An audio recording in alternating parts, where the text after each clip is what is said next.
तो दोस्तों, कई हजारों साल पहले भगवान बुद्ध से जुड़ी शिष्यों की छोटी सी कथा जो आपको सुनाने जा रहा हूँ। इसे सुनने के बाद आप लोगों में खुद का आत्मविश्वास बढ़ता हुआ महसूस करोगे और आपको इन परिस्थितियों में आने वाली बाधाओं को पार करने में मदद मिलेगी। तो शुरू करते हैं। एक समय की बात है जब समस्याओं की वजह समझ लेंगे तो उनका समाधान आसान हो जाएगा।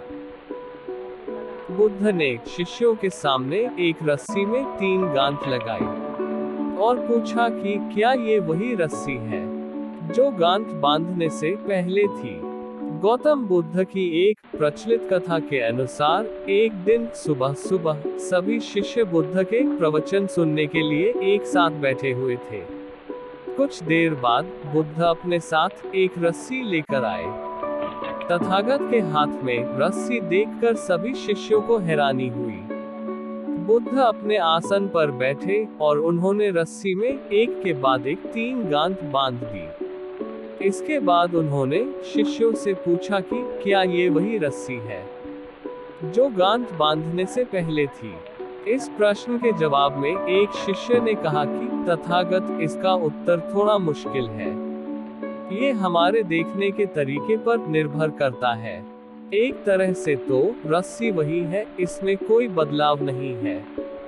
एक अन्य शिष्य ने कहा कि अब इसमें 3 गांठें लगी हुई हैं, जो कि पहले रस्सी में नहीं थी। इसे बदला हुआ भी कह सकते हैं। कुछ शिष्यों ने कहा कि वास्तव में मूल रूप से रस्सी वही है, लेकिन बदली हुई दिख रही है, लेकिन इसका मूल स्वरूप बदला नहीं है। शिष्यों की बात सुनकर बुद्ध ने कहा कि आप सभी सही बोल रहे हैं, अब मैं इन गांठों को खोल देता हूँ। ये बोलकर बुद्ध रस्सी के दोनों सिरों को खींचने लगे। बुद्ध ने पूछा कि क्या इस प्रकार रस्सी की गांठें खुल जाएंगी। सभी शिष्यों ने कहा कि नहीं, ऐसा करने से तो गांठें और ज्यादा कस जाएंगी, इन्हें खोलना और मुश्किल हो जाएगा। बुद्ध ने कहा कि ठीक है, अब एक अंतिम प्रश्न, इन गांठों को खोलने के लिए हमें क्या करना होगा। शिष्यों ने कहा कि हमें इन गांठों को ध्यान से देखना होगा, जिससे हम जान सके कि इन्हें कैसे लगाया गया है। इसके बाद हम गांठें आसानी से खोल सकते हैं। बुद्ध इस जवाब से संतुष्ट हो गए और उन्होंने कहा कि ये सही बात है।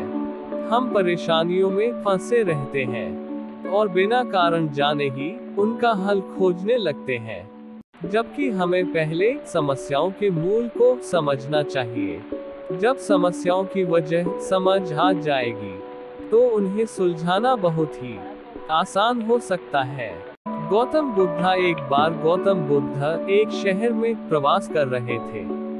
उनके साथ कुछ शिष्य भी थे। एक दिन उनके शिष्य शहर में घूमने के लिए निकले। वे शहर में घूम ही रहे थे कि तभी शहर के कुछ लोगों ने उन्हें अपशब्द कहे। उनके बुरे शब्दों को सुनकर शिष्यों को बहुत बुरा लगा और वे वापस लौट गए। बुद्ध ने देखा कि शहर से लौटकर आए उनके सभी शिष्य बहुत क्रोध में दिखाई दे रहे हैं। उन्होंने शिष्यों से पूछा, क्या बात है, आप इतने तनाव में क्यों हैं? तभी एक शिष्य क्रोध में बोला, हमें यहाँ से तुरंत चलना चाहिए। जब हम बाहर शहर में घूमने गए थे तो यहाँ के लोगों ने बिना वजह हमें बहुत बुरा भला कहा। जिस जगह हमारा सम्मान नहीं हो, वहाँ हमें नहीं रहना चाहिए।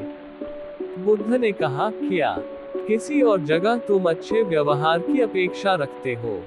दूसरे शिष्य ने कहा, इस शहर से तो अच्छे लोग ही होंगे। तब गौतम बुद्ध बोले, किसी जगह को सिर्फ इसलिए छोड़ देना ठीक नहीं कि वहाँ के लोग बुरा व्यवहार करते हैं। हमें तो कुछ ऐसा करना चाहिए कि जिस स्थान पर भी जाएं, उस स्थान को तब तक नहीं छोड़ें जब तक अपनी अच्छाइयों से वहां के लोगों को सुधार न दें।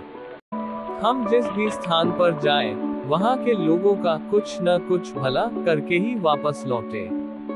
बुद्ध ने कहा, जिस प्रकार युद्ध में बढ़ता हुआ हाथी चारों तरफ के तीर सहते हुए भी आगे बढ़ता जाता है, ठीक उसी तरह उत्तम व्यक्ति भी दूसरों के अपशब्दों को सहते हुए अच्छे कार्य करता रहता है। खुद को वश में करने वाले प्राणी से उत्तम कोई और नहीं हो सकता। बुद्ध की बात शिष्यों को अच्छी तरह से समझ में आ गई और उन्होंने वहां से जाने का इरादा त्याग दिया। बहुत बहुत धन्यवाद आप सभी लोगों का मेरे इस वीडियो को यहाँ तक देखने के लिए। वीडियो थोड़ा भी अच्छा लगा हो तो लाइक करें, शेयर करें और सब्सक्राइब तो बनता ही है। माय डियर फ्रेंड, अगर मेरे इस चैनल पर नए हो तो सब्सक्राइब कर देना मेरे मित्रों, मेरे दोस्तों। तो मिलते हैं अगले वीडियो में। शुक्रिया।